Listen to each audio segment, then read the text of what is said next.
Trans rights, trans rights, and we fucking deserve respect.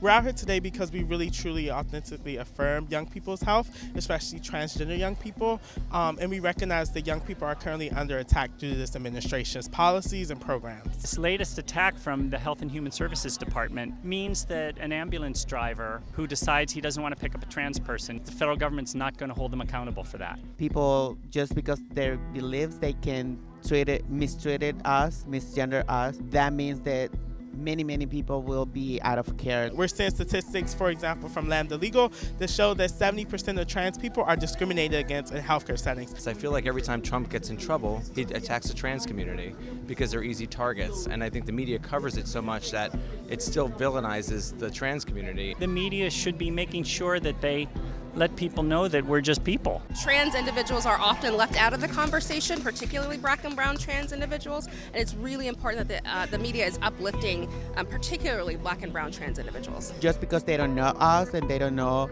who we are, we get attacked, and especially people of color are being attacked and being killed just for being trans. I'm a trans journalist myself. I was the first openly trans Capitol Hill reporter in U.S. history. My advice for my fellow media members would be to include trans people in your stories. When you don't include us in stories about trans people, it's like you're looking at us in a fishbowl rather than actually seeing us as fully humans. Here we have a rally today right in front of the White House, but this is only a small part of what we're doing. We do rallies, demonstration, and also lawsuits. We're ensuring that schools and states are including trans-inclusive sex ed policies. So one of the things that we're going to be doing in regards to this rule, rolling back the healthcare rights law, is activating our supporters to submit comments saying you can't do this. This will be so harmful. Helping us organize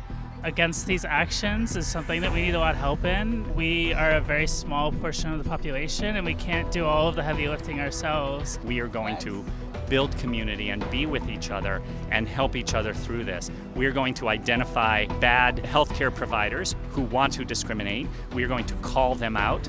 We are going to do whatever we can to make sure they can't discriminate anymore. We just won't have the federal government giving a damn.